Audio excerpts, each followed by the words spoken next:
Welcome back to another installment of the Elite Thinking Club. I'm Chris, Jules, Julien, joined by my co-hosts Michael and Liz. Guys, all right? Hi. Oh yeah. Okay, so straight into this one, right? Guys, I want you to say whether this ask if it's true or false, or fact or cap. In the 1400s, a law was set forth in England that a man was allowed to beat his wife with a stick no thicker than his thumb. Hence, we have the rule of thumb. Yeah, I'd heard of that. I have never heard that. Do you want it? Is it fact or cap? True or false? I Oh, reckon it's true.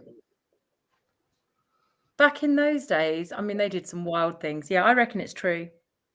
Okay. Many years ago in Scotland, a new game was invented. It was ruled gentlemen only, ladies forbidden. And thus, the word golf entered in the English language. I don't believe that. Michael? Yeah, I don't believe that one. All right. Each king in a deck of playing cards represents a great king from history. Spades, King David; hearts, Charlemagne; clubs, Alexander the Great; diamonds, Julius Caesar. Fact or cap? Yeah, that sounds like something that would be true. I'm going to Liz? say false. Okay. Are you going to tell In us? Do you know the answers? In Shakespeare's time, I like this. Mattresses were secured on bed frames by rope. When you pulled on the ropes, the mattress tightened, making the bed firmer to sleep on. Hence the phrase, "Good night, sleep tight." True or false? It sounds like something that could be true, but I don't think it is. I'm going to go with. I'm going to say true. Okay. Well, I think the whole phrase "sleep tight" is because there used to be something that could get in a bed, so you had to have your stuff tight. Okay.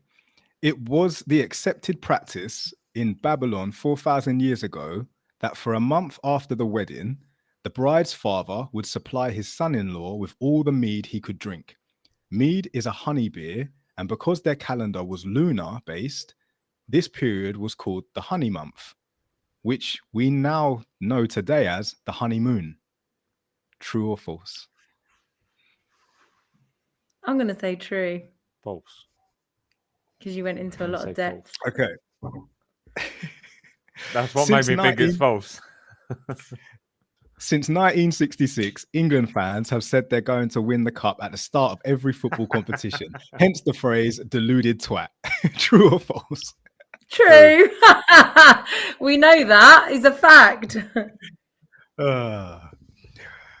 Hope you like that, guys. I don't actually know the answers to that, if it's true or false. I just thought it'd be really, really cool. And you here are for the intro, but it is what it is. So welcome everyone back to another installment of the Elite Thinking Club. Shout out to some of our viewers. Nini, we see you. Big up yourself. Welcome everybody watching us either on the TikTok, on the Twitch, or on the YouTube right now. Liz, Michael, been a couple weeks. Guys, all right? Yeah, we're good. Happy days. So one thing I wanted to mention straight away is about something that occurred earlier at work today. My boss mentioned something. He's saying that, are we going to take card payments, going to take cash payments? Me, I never saw a problem with it to begin with. I was like, either way, people are paying for stuff, so however they choose to pay it, surely it doesn't matter because it's the same sort of money. Then someone sent something to me on Facebook, which I read, and I want to read it out to the viewers right now, and I want to hear your take on it, because personally, I believe that cash is a good thing. I think that exchanging notes for notes is a good thing. I mean, why else did we have it? This whole system now is trying to move to a cashless society, which I know, Liz, you have mentioned in the past, and you highlighted the reasons why it's not a good thing, which is going to bring me on to what we're going to talk about straight after this. But hear this, and it will give you something to think about, guys. Why should we pay cash everywhere with banknotes instead of card? I have a £50 banknote in my pocket. I go to a restaurant, paying for dinner with it. The restaurant owner then uses the note to pay for the laundry. The laundry owner then uses the note to pay the barber. The barber will then use the note for shopping. After an unlimited number of payments, it will still remain a £50. which has fulfilled its purpose to everyone who used it for payment. And the bank has jumped dry from every cash payment transaction made. Hear me out. But if I come to a restaurant and pay for dinner digitally, card bank fees for my payment transaction charged to the seller are 3%. So around £1.50, and so the fee will be £1.50. For each further payment transaction or owner, i.e., laundry or payments of the owner of the laundry shop or payments of the barber, etc. Therefore, after 30 transactions, the initial £50 will remain only £5, and the remaining £4 became the property of the bank, thanks to all digital transactions and fees. P.S. It's now 4 months since I used my card and I love it. More human interactions, more questions, more conversations about why cash needs to be everyone's priority. No one needs to know where I shop, how much I spend, and what I buy. I'm not okay with a digital currency. No way. That was something I got sent on Facebook. And I want to know what your guys' takes are on that. Do you believe in a cashless society as a way forward? Or do you believe in using cash to keep its cash value? alive. Keep cash alive. Like you just said, that whole story was circulative. The money was circulative within the community. It is so important that we keep cash alive, because once it's gone, we will never get it back. That will be it. They will have complete control, complete tracking of everything we do. They will know where we shop, what we have. They will be able to control how much we spend. It is literally digital currency, and it is just not a good thing. It's not. And that's where we're heading. We need to keep cash alive. And it's actually really scary when I go to some places and they say to me, sorry, we don't take cash. I find it really alien. I find it really weird, because I've always grown up with cash. So yeah, and it's just, and they said, we don't keep money on the premises. It's safer that we don't keep money on the premises. And I'm like, but it's legal tender. And I haven't got anything else on me. I've just got cash. It's like, well, sorry, we're card payments only. What if you don't have a bank account? What about these elderly people that go and get their money from the post office and they just have cash in their wallet? Do they not Michael, get their shopping then? Do you believe in a cashless society, Michael, or do you actually believe in we should keep cash alive, like never get rid of money? I personally like the both of them. So I like having a card on me, and I like to be able, like, I carry a fiver in my pocket all the time, just in case.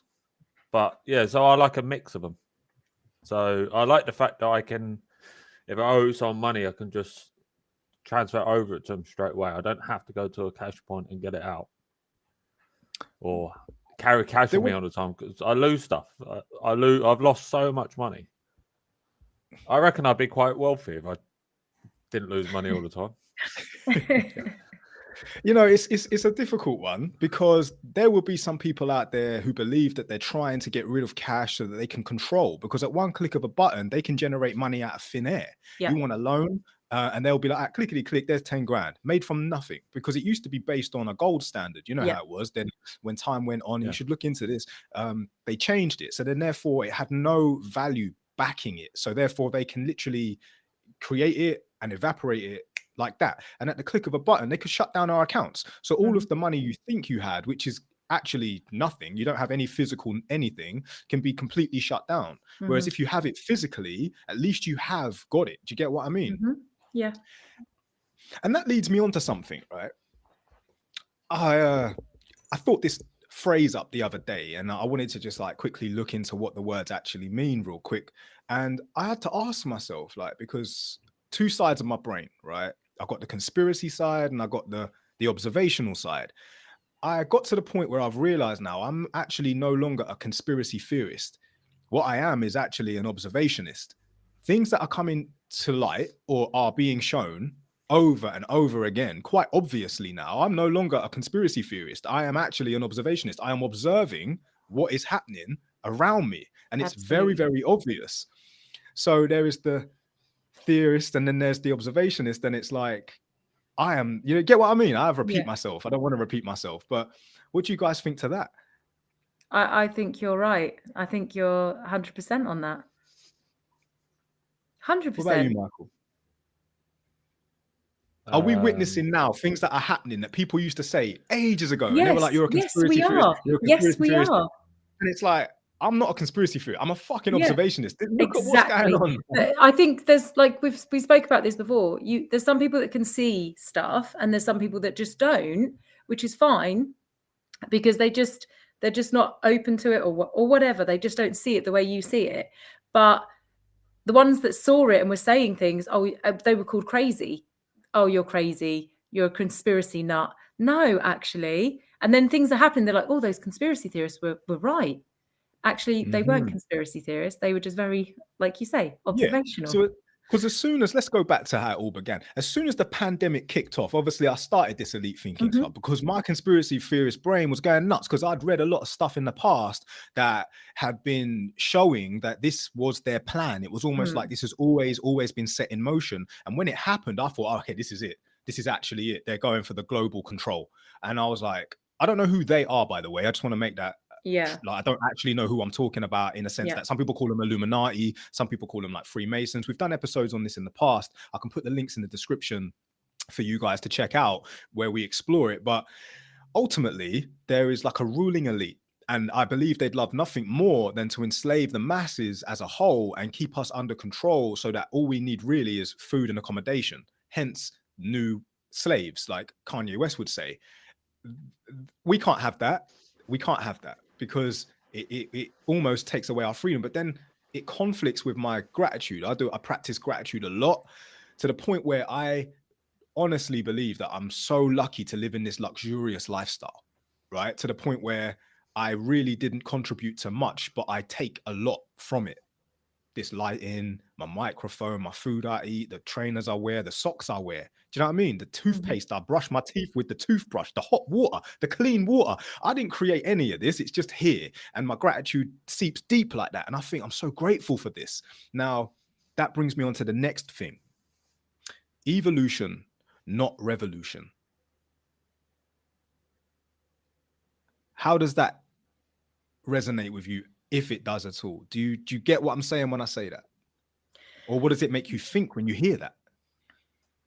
So I think it's a combination of both. I think that we need a revolution, but I think that we are evolving because I think there is a massive, massive consciousness shift. And so that is evolving. That is evolution. So I think the evolution is the revolution, if I make sense in what I'm saying. I think the awakening, the consciousness, things coming to light, and people thought, oh, I never knew this about the world and had no clue. That is the revolution. The evolution is the revolution. Michael, what's your take on that? I think we are a little bit too woke at the moment. Oh, So, yeah. Go on. What do you mean woke? Help. Because there's so much shit going on, but I think it's by design, because the more we argue with each other about racism, sexism, all the new sexes that are around, is all to blind us from the fact Being that if we didn't have all this shit, we'd look at the governments and go, you're not doing your jobs properly. Exactly. So There'd be a massive fight consciousness between ourselves. Yeah, we need to fight between ourselves, because otherwise we'd be actually woke. I love what you said there, Michael, about how it's all by design, because that brings me actually on to the next thing that I wanted to talk about, which is, what is consciousness? And while you're thinking on that, because I want to hear what you guys have to say, I want to ask the viewers, comment below what you think it is as well. And if you can't put it in a comment, that's fine. Just write it and then send it in to us. You can do that in an email or whatever. And I also want to use this opportunity to ask the viewers, if you haven't done so already, hit the like and hit the subscribe button if you're valuing our channel and our show. I want to shout out to Megan, shout out to Bruja, I see you. Truth Seeker, I see you. Kaylee, I see you. And Nini, I see you also. Big up yourselves and thanks for tuning in, and everybody else watching right now. So what is consciousness? Well, it's being aware of yourself, aware of the world, aware of the things around you. Like, it's being open to yourself and the world, and just not being, your mind's completely like open to receive. Like, I feel like a lot of us don't actually use our full potential of consciousness in our lifetimes. I feel like there's a lot of, we spoke about it before on other episodes, like conditioning that goes on, and therefore that dumbs down our consciousness and our frequency, our energy, and how aware we can be, and how actually we won't notice certain things because we think we're conscious, but actually we're not using parts of our brain to enable ourselves to be truly conscious. Michael, what is consciousness? I need some sort of context for it,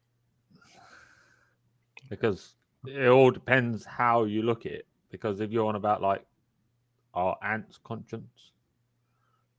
So Are ants conscious? yeah, or are they just following a set program?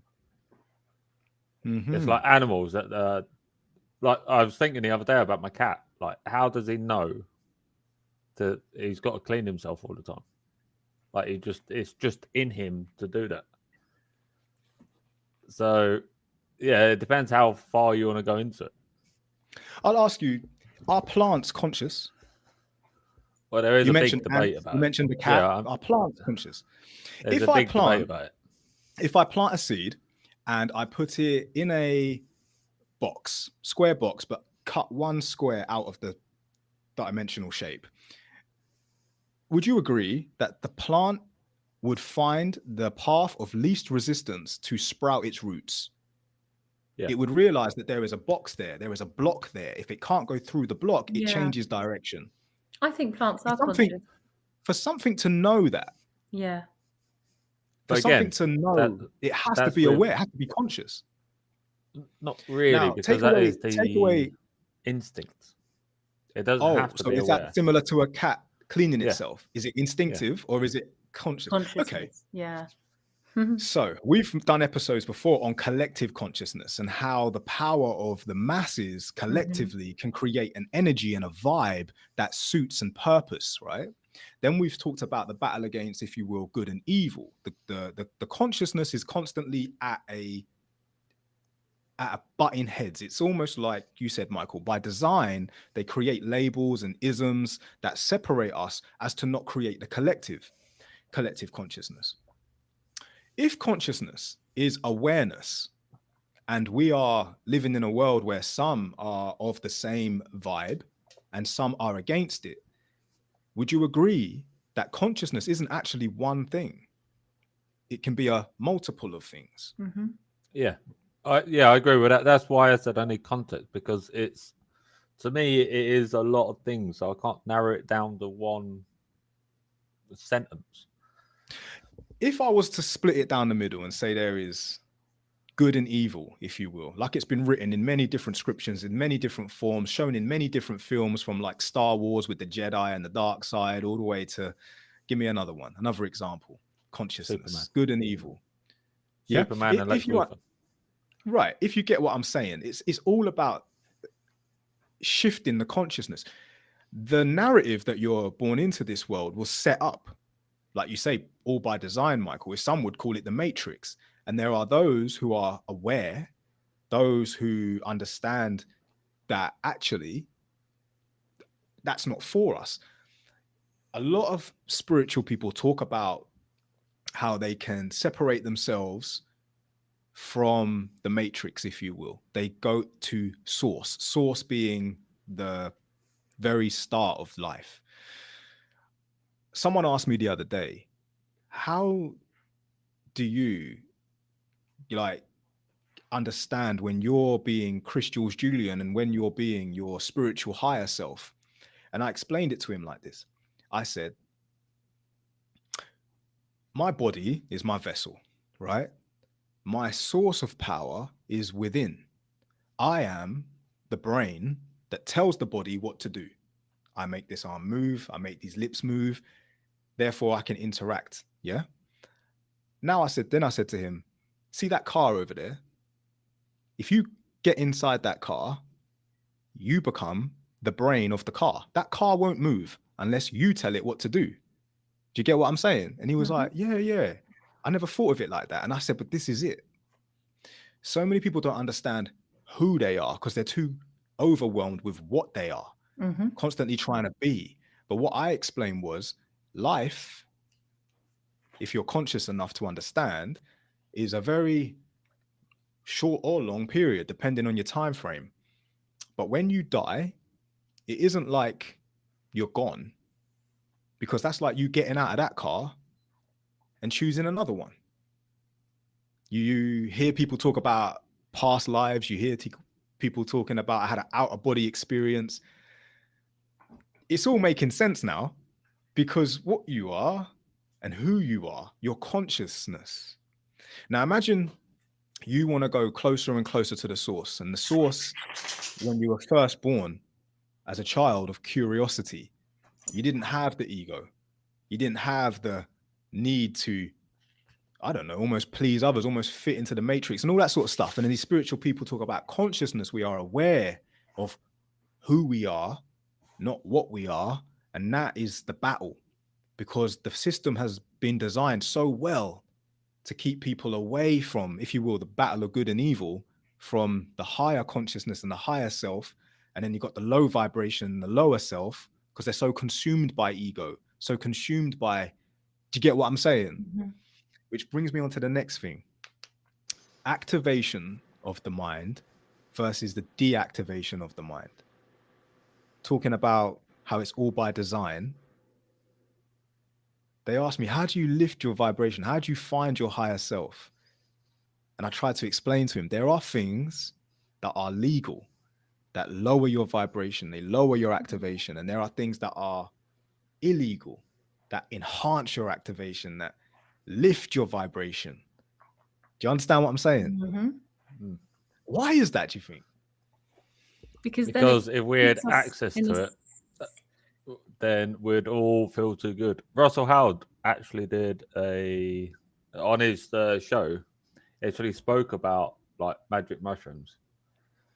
And he said if they were legal, and because the tax man would get loads of money for it anyway, because they'd tax it, there wouldn't be as much crime, because nobody would have to fucking rob people for it. They wouldn't have to buy it from seedy places. And it's been proven that it helps. I mean, they're doing tests at the moment with the people. It's quite funny. I'm forgetting what it's called. It's the people that forget stuff. yeah. Alzheimer's. So and also helping, anxiety and depression. They're using it as an antidepressant as well. Yeah, and it's showing so good results. Yep. Yes. So can you guys I know think it's because we've got to a point where so many people are aware of it, who are spiritual or who are sort of out of the matrix. They're aware of this and they're kind of spreading the word on it. So it's got to the point where they're having to say, oh yeah, we're doing trials and we're doing this, because otherwise everyone's going to end up with it anyway. So we better quickly get on it and have it as a prescription, which they pay for. Yeah, so they can get money out of it. So you're absolutely right. The power of magic mushrooms. Now, you guys should definitely go and do your research. Listen to a guy called Paul Stamets. He is like the mushroom guy.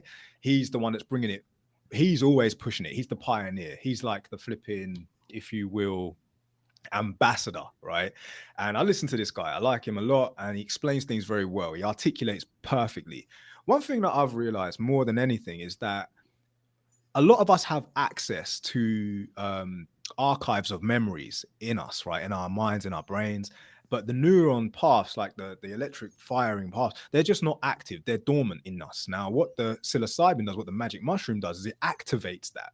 If you know a guy called Joe Rogan, he's got a podcast. He talks to a guy called Steve McKenna, who explains about the stoned ape theory. And I highly recommend that you look into that, because that's just flipping awesome. But what he is explaining is that our ancestors ate these magic mushrooms, which helped create bigger and brighter brains, which then created a mind where you can almost, if you will, become a like what's them people that design stuff like buildings, architect. So Yeah. you're creating in that mind of thought these images and these pictures and these visuals of what could be, and that's the imagination. That's why children, with their neurons firing constantly, because they don't have so much backlog of archive memory and all that, are so creative and imaginative. And when it comes to what you talked about, Michael, is it the ones that have memory loss, Alzheimer's? Is that the right Yeah. one? And dementia. Yeah. And dementia, it's because their neurons are now firing. So they're using these magic mushrooms to help them get their brains together. And yeah, ultimately it is working. And the NHS are trialing it. You're absolutely right. But yes, look into that. One thing that's for sure, I'm not sure if I have hit the nail on the head with it, but I will explain a theory of my own that I believe source, when people talk about getting closer and closer to the source, some would say it's like relating to how we're all connected from one big bang. The big bang happened and then it all started separating, but we all came from one source. I personally believe, back to my theory about the brain and controlling the body and all of that, and then obviously getting in and out of a car like a metaphor, I believe that source is actually self. You are constantly trying to get back to that childlike curiosity, that childlike feeling Inner of, wow, child. well, yes. So you're going inside yourself. When you consume the magic mushrooms, you're going into your own brain, you're going into your own mind, and all these visuals and all of these trauma that comes forward. You might cry, you might laugh, you might see people from your past, you might have all these different experiences, but because all you're doing is just accessing your archives of your memories and just filtering through, dismantling the veils that you built your whole life. Because let's get it right. Children don't have any sense of identity until they start to develop one. And when they start to develop one, they start to evolve on that. And you spend your whole life building an ego that once you hit a certain point, normally around the 30s, if you're lucky enough to get earlier, happy days, but normally around in your 30s, you get this brilliant feeling of enlightenment somehow. Can't even explain it. Everyone experiences it in different ways. And then you spend the rest of your life trying to dismantle that ego. And that's just so flipping crazy. But it's not crazy. It's beautiful. I love it. And you start to shed your fear of rejection. You start to shed your fear of not being accepted. And you actually stand on your own 2 feet and you just think, I am who I am. I am who I am. Not I am what I am. I am who I am. And you start stepping deeper and deeper into your own path. And then you realize, wow, source is actually self. And the closer you get to loving self, the more you become more heightened and enlightened and vibration higher. And I really love that you guys helped me with that conversation just there. Fucking awesome. I think I got that. You say about 30. I think I got mine about 31.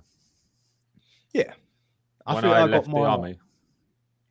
Yes. When I left the army, and perfect example.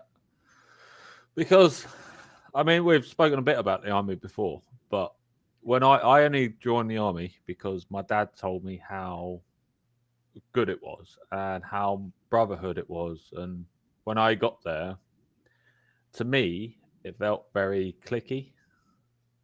Like everyone had their own little groups. Like if you were, even if you were, because I wasn't the fittest, but even if you weren't that fit, if you went out and drunk with people, they kind of forgot about that. And because I always wanted to go home to see the missus, I didn't really connect with anyone. Which is why when I left the army, I thought, well, fuck that. I am me. And then since I left the army, I'm just, that's why I've got the mind I am now. Like if you'd done it, if we had done this podcast before, I'd have been shit. Because I was so we weren't like, ready. Yeah.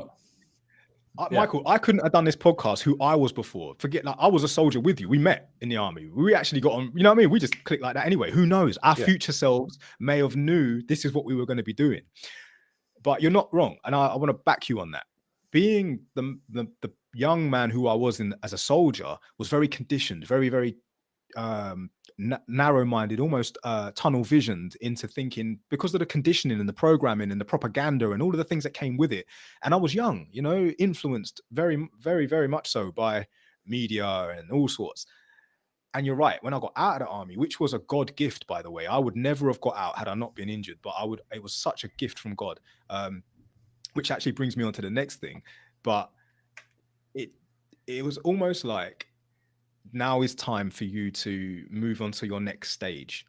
Do you get what I mean? And that next stage is, like I mentioned before, dismantling everything that you believed before, or everything that you was taught before, and now finding your own path and your own journey, and realizing that actually live and learn, but there's other ways to view the world. And this is what I love about the Elite Thinking Club. So in this moment, I'm going to use this moment to say again, everybody everywhere, if you haven't done so already, hit that subscribe button, hit the like button. It helps grow the channel on the YouTube. Really love that. Thank you for all those tuning in on TikTok right now. I'm going to give a shout out. It's me, Sammy. I see you. Loving that. Hello, Joanna. I see you. I ain't seen you in a while. Yeah. I see. Shout out to the girl in the corner. Bruja, I see you still. Yes. Yes. I love it. I love all of our viewers. Intriguing Streets. My hair's growing so much. Thank you. I appreciate that. Guys, if you want to watch all three of us, head over to the YouTube. We're all live on there right now. Dina, hi from the UK. Big up yourself. James says breadism. Breadism, is that like a my man's religion is money? I like that. I like that a lot. Yo, big up all of you lot. Love all of you lot. Wherever you're from, put it in the comments. We'd love to know how far we're reaching right now. But like I said, it brings me on to my next thing. How when I left the army, it was because of a gift from, when I say God or whatever it is, I've started to change my mindset towards life, right? If you look at life in a, if you will, pessimistic view or a negative view, it's almost like it's a self-fulfilling prophecy. So one of the things I've started to do as a mantra is actually say the words out loud that great things are happening for me, not to me. It takes away that perception of you're the victim.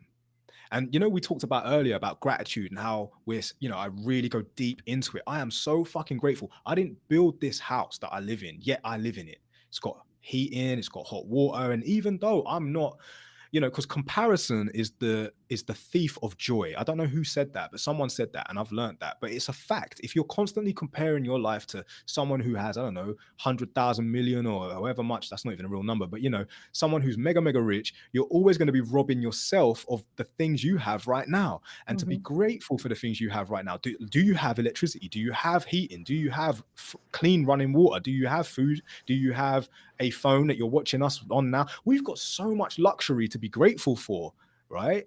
And if we ever go into the world as the victim of, oh, I'm not rich enough, or I don't have this and I don't have that, fuck all that. We got a lot of stuff. So the perception is now great things are happening. Yeah, great things are happening for me, not to me, which in essence really summarizes everything we've been chatting about, i.e., everything we've just been chatting about in essence. On the other hand of that, so I kind of use the same thing. So when I think how I'm doing, I compare my life to other people's lives. But I don't do it with rich people. I do it with poorer people. So wow. Yes. I spoke to gratitude. Yeah, I spoke to a colleague the other day, because every time I walk into work, how are you? I'm always good. That's what I say. I'm always good. And then someone said to me the other day, how are you always good? I said, well, I've got food in my belly. I've got a house, like a roof over my head. So I'm better off than a lot of people in the world. Absolutely. So how can I be down? I've got money in my bank. I've got everything I need. And there's loads of people that don't. So how can I feel shit when there's so many people out there that are worse off? And also, I normally wake up next to a very lovely woman. So that starts my day off well. Not a different one, the same one. The same one. Absolutely. Every Good morning. man. And because I'm so forgetful, it's like a new thing every day. I like what you did there. That was very clever. Like it, Michael. No, ladies, any ladies watching, we need to find a forgetful man. So every day he sees us, he thinks, wow, magic. That's what I'm like. I love that, man. You're so cute, Michael. Everybody needs a Michael in their life. Yeah, definitely. Yeah. I actually talk about Michael. I say it all the time. I love Liz. I love Michael. And they've said, well, I don't know. It's like you're just like lovable. Yeah. Yeah, I'm saying it's You get what I'm saying? We're Like like a you get little people family, aren't we? lovely. Yeah, it's lovely. It's lovely. And you know, people probably agree. It's yeah, it's nice, man. You're the good guy. You're the good. That's what it is. You're the good guy. Do you get what I'm Mm. saying? You know what I mean? And it's like that. It's like that. So upstanding. That's what it is. I can trust you. Yeah, man. So let's have a look at some of these comments. Bruja, she goes, I'm living in gratitude. This is how we magnetize ourselves, 100%. And you know what the funny thing is? And this is the God's honest truth. When you do start to, like, pretty much like everything we spoke about, i.e., consciousness and awareness, when you do start to change self and focus on self, you'll be very surprised at how it strips away all the things that didn't serve you or used to serve you and starts attracting all the things that then do. For example, I used to smoke a lot, especially as a soldier. I was on, like, especially in Afghanistan, I was on like 40 a day.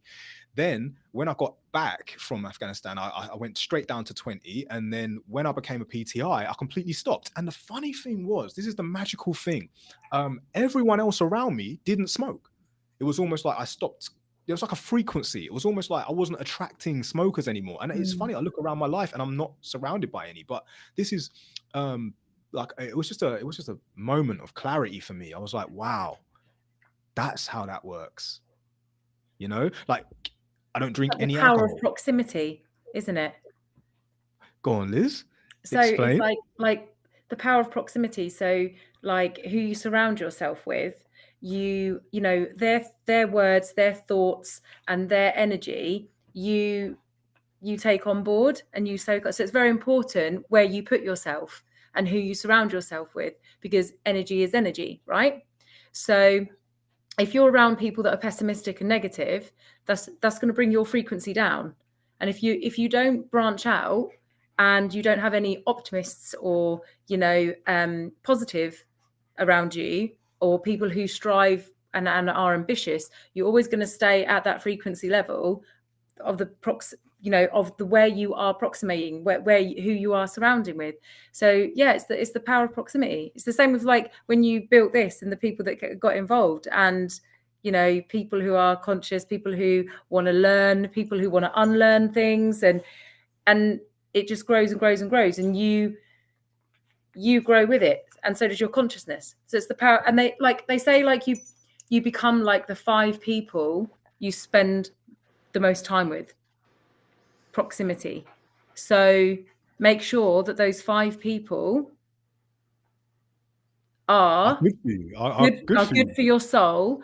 They're kind people, they're conscious, they're strong, they're ambitious, they're funny, like all the they bring joy, like the Good positivity. qualities. Yeah, Yeah. and their values align with yours as well. Yes, That's and very morals. important. Yes, and that's it. And it's the power of proximity. It will only take you higher, and it will also get more and more people to on that level to gravitate towards you. It's the power of proximity. Look it up. And Google that's why they explains it far say, better than I do.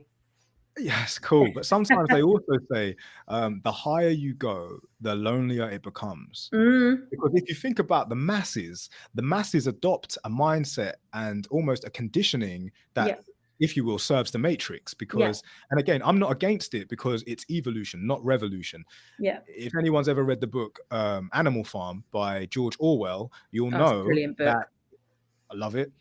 You'll know that in the dismantling of previous setups, it pretty much does full cycle to create new setup, because it's just the natural order of it. But once you do start to ascend, if you will, yes, you will find others who are enlightened and ascending the same as you, but it becomes it becomes more and more difficult to find more and more people on that wave, because to ascend it's almost like caterpillars and butterflies.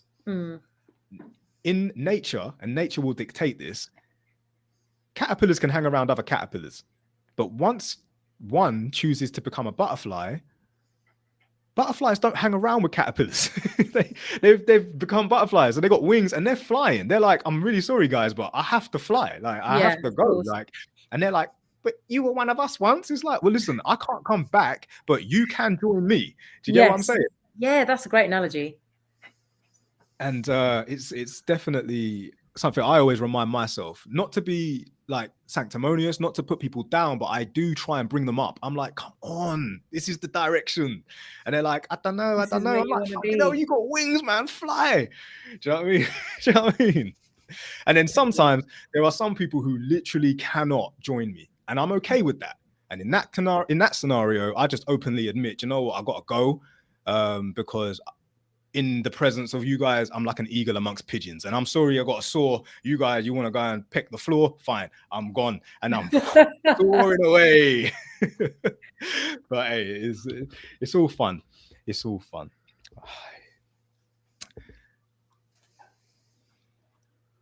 That was interesting. Very magical moments. So let's have a look at some of these comments, right? For the record, I'm a forgetful man. There you go, Liz. Sammy is, I think, sending that straight to you. Brilliant. This lady's name, is it Naomi Styles? This is a super cool, love this energy. And we love you too. Believe that. Power It's all a proximity, blessing, baby. Dina. I see you. Definitely. It's powerful. Imagine, like, if you will, what we spoke about just then, Liz. You mentioned something about the power of proximity and what you surround yourself with. There was an experiment done on water and how it responds to different frequencies of sound. This is why music is such a powerful tool. It's like, sound vibration can bring you up or it can bring you down. What was the tricky part for myself growing up was loving music. And I mean, to the point where I hear an awesome beat and I just cannot turn away from it. But then having lyrics that were so negative on top of those beats. Do you get what I'm saying? So my body is moving and vibrating higher, but my mind is taking in negative words. Yeah. Right. Subliminal messaging. Yeah, this was the conflict. I was like, fuck. Then I found liquid drum and bass, and I will never, ever find a genre that suits me more than that. Liquid drum and bass for me is my soul, and it speaks to me because more time it's just music rather than lyrics. But if the lyrics are on top, it's a beautiful thing. There's a fine line, between happy and sad, and sometimes liquid drum and bass, that magical moment in the middle there, I'm smiling happy. It's tears of joy. You know what I'm saying? It's that fine happy, that balance.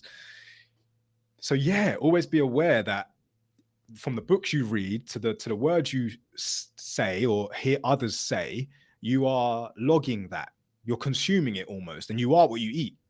So be very aware that yes, in the midst of it all, sound will affect the body, and it's because we're like 60% water. So 70 when something like that, yeah. So if we're that much water and sound affects how water vibrates, be aware of that. And then obviously aware of how words are spells. Be very aware of what you're listening to. Now, don't get me wrong, it's very, very difficult to do because sometimes you'll hear an artist start spelling some lyrics that are just fucking amazing because it flows with the beat, but you're actually just consumed by the beat. But the lyrics, if you was to listen to them a cappella, you'd actually think, someone lock that person up, for fuck's sake. That is a menace to society. That isn't a good thing. But all that said and done, again, you cannot tell people. They have to witness it for themselves. The consciousness, the battle of good and evil. Those who get it, awareness, and those who don't. But hey, all you can do, if you will, is your best at planting the seeds. Don't have to go all spewing at them with like a purge of info. Just plant the little seeds here and there and let them develop themselves. Do you get what I'm saying? Because the truth be told, sometimes some people are afraid of flying. Back to the caterpillars and the butterfly analogy. Some people are actually afraid to take that step into the next. I also think mindset. I kind of understand. I understand that some people are stuck in that way, that level of consciousness and that way of thinking, and they kind of plod along through life thinking, not realizing there is a system that they're in, and they kind of, because it's almost like that's all they've known. So the thought of becoming a butterfly scares them because they don't know how to fly in their minds. They just know how to, shuffle on a leaf. And they're just happy shuffling forever, Yeah, yeah. because to them that's safe, and to them that's normal, that's life. So I understand when some people, like you said earlier, some people will never get it. They just Yeah. will never get it. And those people kind of do get left behind, I guess, because, you know, I hear you, Liz. Shout out to Truth Seeker. She just said their default settings, Liz. They yeah, are stuck in their default settings. Yeah, yeah. yeah.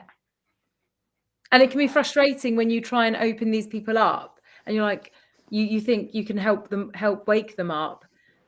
And that can come, you know, that can make you come across, you know, as sort of, I don't know, lacking compassion, or judging them, or sanctimonious, or whatever. But it's not. It's just that you're trying to kind of like, you could level up here. I want you to level up. I know what it's like to level up. Come on. But then it's like, Yeah. you can't convince people. You can't. It's like that really good quote. It's easier to fool people than it is to convince them they've been fooled.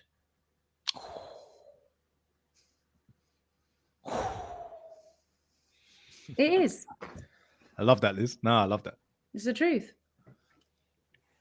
So let's summarize. Here we go. Theorists, conspiracy theorists, or are we just observationalists now? Observationalists. Observationalists.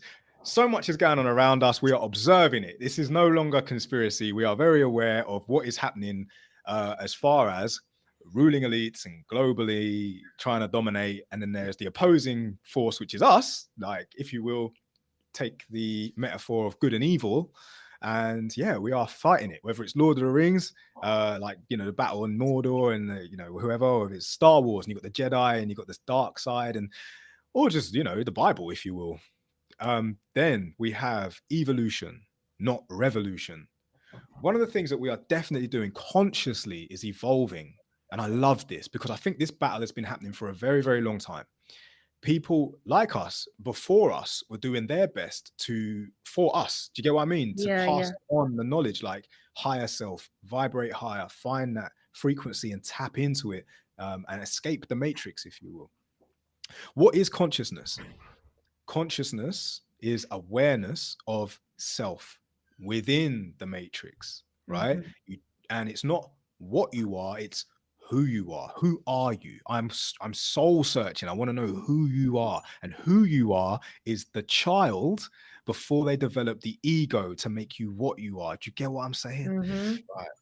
Activation versus deactivation of the mind. There are drugs out there that are very legal that lower the vibration. They make you deactivate your mind. For example, alcohol. It will numb the pain, but it loosens the brain. You're not even in control. You are just completely shit-faced, if you will. And it doesn't serve you. It fucks you up. Your body actually rejects it, almost like a allergic reaction when you have your hangover at the end of it. Your body's recovering from it, and that's not positive, yet it is legal. And the reason for that is most likely to deactivate the mind. And then you've got things that are illegal, like we mentioned earlier, some psychedelics like magic mushrooms that actually activate the brain. They activate the mind. The neurons start firing. They can cure dementia. They can cure trauma. They can help you tap back into all those archives in the brain, and it's a magical thing.